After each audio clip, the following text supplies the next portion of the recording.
नमस्कार साथियों, बाइयोग्राफी चैनल पर फिर से आप लोगों को और एक नए वीडियो में स्वागत है। आशा करते हैं कि आप लोग अपने जीवन में खुश होंगे, मस्त होंगे और मजे में भी होंगे। जैसा कि आप लोग जानते हैं, हमारे चैनल पर हम बॉलीवुड की बैकग्राउंड से जुड़ी हुई रियल किस्से कहानियों को आपके सामने लाते रहते हैं। बॉलीवुड की बैकग्राउंड में अनगिनत किस्से कहानियाँ छुपी हुई होती है जो कि हम जन तक नहीं पहुँच पाते हैं। हमारे चैनल पर हम कोशिश करते हैं उन्हीं किस्से कहानियों को आपके सामने लाने की। तो चलिए कहानियों पे चलते हैं, शुरू करते हैं बॉलीवुड की बैकग्राउंड से जुड़ी हुई और एक नए किस्से। मधुबाला, जिन्हें देखकर शम्मी कपूर अपने डायलॉग तक भूल जाते थे।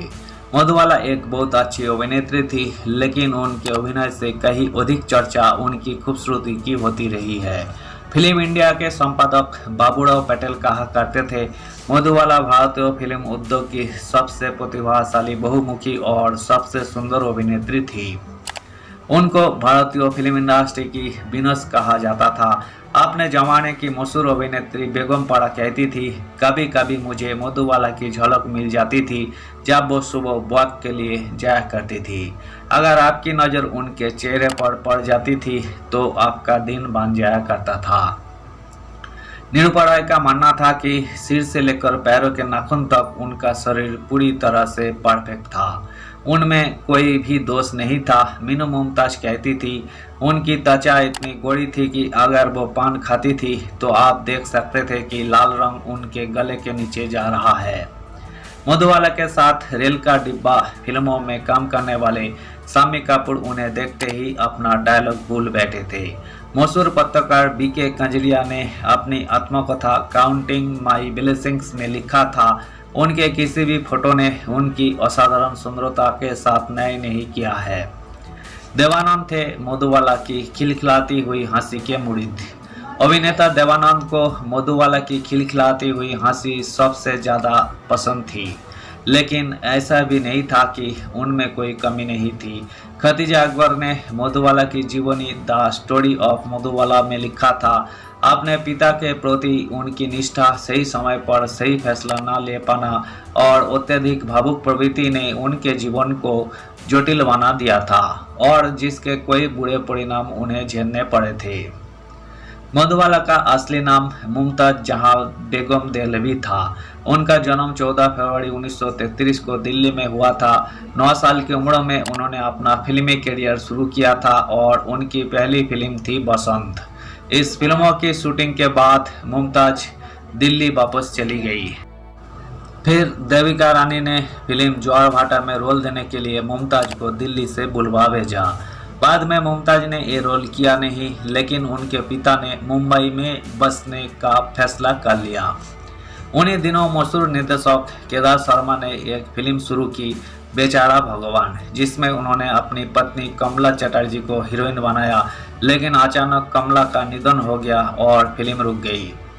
सदमे से उबरने के बाद केदार शर्मा ने ये फिल्म बनाने का फैसला किया और बाल कलाकार मुमताज को अपने असिस्टेंट राज कपूर के साथ बतौर हीरोइन ले लिया और मुमताज का नाम बदलकर मधुबाला रख दिया।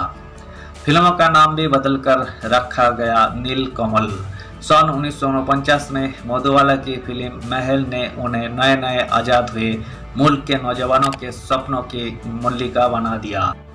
राजकुमार केशवानी अपनी किताब दास्तान मुगल आजम में लिखते हैं, झूले पर झूलती हुई एक शेख हसीना और बार बार पास आकर भी नज़रों से ओझल होता वो परिनुमा चेहरा। इस फिल्मों ने बॉक्स ऑफिस पर सफलता के झंडे तो गाड़े ही, लेकिन उसी के साथ मधुबाला को किसी भी फिल्मों की सफलता की गारंटी भी बना दिया। हॉलीवुड में थी रोल मिलने की संभावना। इस बीच न्यूयॉर्क की थिएटर आर्ट्स पत्रिका ने एक लेख के साथ मधुबाला का चित्र छापा, जिसका शीर्षक था दुनिया की सबसे बड़ी स्टार जो कि बेवरली हिल्स में नहीं रहती है। 3 बार के ऑस्कर विजेता फ्रैंक कपड़ा एक फिल्म समारोह में भाग लेने मुंबई आए। मूवी टाइम्स के संपादक बीके कंजरिया अपनी पत्रिका का एक अंक लिए कपड़ा का इंटरव्यू लेने गए। उस पत्रिका के मुख्य पृष्ठ पर मधुबाला की तस्वीर छपी हुई थी। कंजरिया अपनी आत्मकथा में लिखते हैं, कपड़ा ने पत्रिका देखते ही मुझसे पूछा, ये लड़की कौन है? क्या ये वाकई इतनी सुंदर है? क्या मैं इससे मिल सकता हूँ? मैं उसे हॉलीवुड में रोल दिलवा सकता हूँ। ताज होटल में मधुबाला के साथ एक मीटिंग तय कराई गई। कंजड़िया ने बहुत उत्साहित होकर ये बात मधुबाला के पिता अताउल्ला खां को बताई। कंजड़िया ने लिखा, ये कहते हुए उनके पिता ने सारे मामले पर पानी फेर दिया कि मधुबाला को कांटे छुरी से खाना नहीं आता, इसलिए वो इस मीटिंग में नहीं जाएंगी। अगर उन्होंने मेरी बात मान ली होती तो मधुबाला को पूरी दुनिया में एक पहचान मिल गई होती। दिलीप कुमार और मधुबाला एक दूसरे से प्यार करते थे, लेकिन मधुबाला के पिता को दिलीप कुमार की परछाई तक पसंद नहीं थी। उनको उनके नाम तक से परहेज था। बी.आर. चोपड़ा की फिल्म नया दौर में दिलीप कुमार के साथ नायिका की भूमिका लिए पहले मधुबाला को चुना गया था। मुंबई में इस फिल्म की शूटिंग की जानी थी, लेकिन बाद में निर्माता बी.आर. चोपड़ा को लगा कि इसकी शूटिंग भोपाल में भी करना जरूरी है। खतीजा अकबर लिखते हैं, मधुबाला के पिता अताउल्ला खान ने अपनी बेटी को मुंबई के बाहर शूटिंग करने की इजाज़त देने से इनकार कर दिया। उन्हें लगा कि मुंबई से बाहर जाने पर मधुबाला और दिलीप कुमार के बीच प्यार और परवान चढ़ेगा, इसलिए वो इसके लिए राजी नहीं हुए। तब तक फिल्मों की 10 दिन की शूटिंग हो चुकी थी। इसके बावजूद बी.आर. चोपड़ा ने मधुबाला की जगह बैजयंतीमाला को फिल्मों में ले लिया। वहीं से दिलीप कुमार और मधुबाला की जोड़ी अलग हो गई। इस मामले को बी.आर. चोपड़ा अदालत में ले गए, जिससे दिलीप कुमार और मधुबाला के बीच इतनी कड़वाहट आ गई कि दोनों के संबंध खराब हो गए। दिल में छेद होने के बावजूद कड़ी मेहनत। मधुबाला को बचपन से ही दिल की बीमारी थी। उनके दिल में छेद था। उस समय तक उस बीमारी का कोई इलाज नहीं था। बीमारी के बावजूद उन्होंने मुगले आजम फिल्मों की शूटिंग पूरी की। उनमें अपने काम के लिए गजब का समर्पण था। मुगले आजम के असिस्टेंट डायरेक्टर सुल्तान अहमद बताते हैं, आपको याद होगा फिल्मों का पहला सीन जिसमें मधुबाला को बुत बनाकर खड़ा किया गया था। मधुबाला जोड़ी के काम से लदे भारी भरकम कपड़ों के वजन के साथ वो शॉट ओके होने तक घंटों झुलसा देने वाली गर्मी के बीच बिना किसी शिकायत के खड़ी रही। फिल्मों के आखिरी सीन में मधुबाला ज़्यादातर लोहे की भारी भरकम जंजीरों में जकड़ी होती है। राजकुमार केशवानी लिखते हैं, जंजीरें इस कदर भारी थी कि वो जब जब उन्हें पहनकर खड़े होने की कोशिश करती तो घुटनों के बल गिर पड़ती, लेकिन उन्होंने हिम्मत नहीं हारी और अपनी पूरी ताकत लगाकर काम को अंजाम दिया। इन जंजीरों का बोझ मधुबाला के वजन से भी ज़्यादा था, जिन्हें पहनकर चलना बेहद आजमाइश और तकलीफ का काम था। उनका इलाज करने वाले बम्बई के चोटी के हृदय विशेषज्ञ डॉक्टर जाल वकील ने उन्हें आगाह किया था कि वो बहुत ज़्यादा मेहनत वाला काम ना करे और फिल्मों में नाच का सीन तो ना ही करे। खतीजा अकबर लिखती है, ये ताज्जुब की बात है कि उनके ऊपर कोई प्रतिबंध लगाने वाले उनके पिता अताउल्ला खान ने उनको कम फिल्में लेने के लिए बाध्य नहीं किया। उनके काम के बोझ को कम करने की कोशिश नहीं की गई। उन्होंने गेटवे ऑफ इंडिया और मुगले आजम फिल्मों की रात में भी शूटिंग की। किसी भी निर्माता ने मधुबाला के काम के बोझ को कम नहीं किया। नाचना, पानी में भीगना और पैरों में जंजीर पहनकर चलना, मधुबाला ने सब कुछ किया।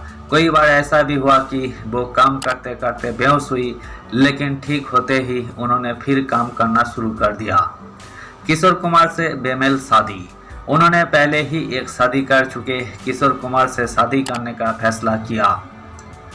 किशोर इलाज के लिए उन्हें लंदन ले गए। डॉक्टरों ने उन्हें भारी और तनाव वाला काम करने से मना किया। उनको बच्चे ना पैदा करने की सलाह दी गई। डॉक्टरों ने उन्हें ठीक हो जाने की कोई उम्मीद नहीं दिखाई। उनको बताया गया कि वो 10 साल भी जीवित रह सकती है और 1 साल में भी उनकी मौत हो सकती है। वो इस एहसास के साथ मुंबई लौटी कि उनके पास बहुत अधिक समय नहीं बचा है। अपने जीवन के अंतिम 9 साल वो तिल तिल कर मरती रही। मधुबाला की बहन मधुर ने खतीजा अकबर को बताया था, लंदन से लौटते ही किशोर कुमार उन्हें हमारे घर ले आए। उन्होंने कहा कि वो बहुत व्यस्त है और मधुबाला के लिए उनके पास समय नहीं है। मधुबाला को इसका बहुत बुरा लगा। वो गंभीर रूप से बीमार थी। उनको उस समय अपने पति की जरूरत थी। किशोर कुमार ने उनके इलाज का सारा खर्चा उठाने की पेशकश की, लेकिन क्या ये काफ़ी था? किशोर उनसे फ़ोन पर बात करते, लेकिन धीरे धीरे किशोर का उनसे मिलने आना कम होने लगा। खतीजा अकबर लिखती है, ये एक बेमेल शादी थी जो जल्दबाजी में की गई थी। इस शादी से उन्हें कभी खुशी नहीं मिली। मधुबाला को किशोर से अत्यधिक प्रेम की दरकार थी, जो उन्हें उनसे नहीं मिला। अंत तक बना रहा सौंदर्य और आकर्षण।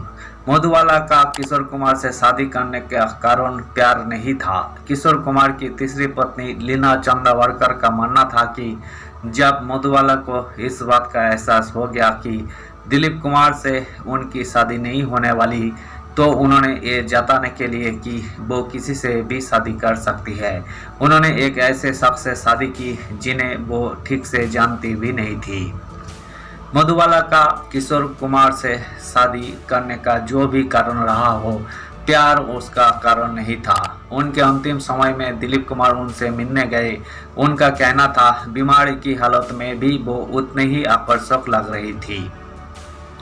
उनसे मिलने वालों में बीके कंजरिया भी थे। उन्होंने लिखा, उनका चेहरा पीला पड़ा हुआ था, वो कमजोर जरूर हो गई थी, लेकिन वो तब भी सुंदर लग रही थी। अपने 36वें जन्मदिन के 9 दिन बाद 23 फरवरी 1969 को मधुबाला ने मौत के साथ संघर्ष छोड़ दिया और हमेशा के लिए अपनी आंखें मूंद ली। दिलीप कुमार उस समय मद्रास में गोपी फिल्मों की शूटिंग कर रहे थे। जब वो उस शाम बम्बई पहुंचे, तब उन्हें मधुबाला के निधन की खबर दी गई। तब तक उनको दफनाया जा चुका था। दिलीप उन्हें अंतिम विदा देने कब्रिस्तान पहुंचे, फिर वो वहां से अपनी संवेदना व्यक्त करने मधुबाला के घर गए। धन्यवाद साथियों, आज की इस वीडियो में हमने बॉलीवुड के मशहूर एक्ट्रेस, खूबसूरत हीरोइन मधुबाला के ज़िंदगी से जुड़ी हुई किस्से को आपके सामने रखने की कोशिश की है। उम्मीद है दोस्तों वीडियो आपको जरूर पसंद आई होगी। वीडियो पसंद आए तो लाइक कर दीजिएगा। चैनल पर नए आए हैं प्लीज़ एक सब्सक्राइब कर दीजिएगा। मिलते हैं नेक्स्ट वीडियो में। धन्यवाद।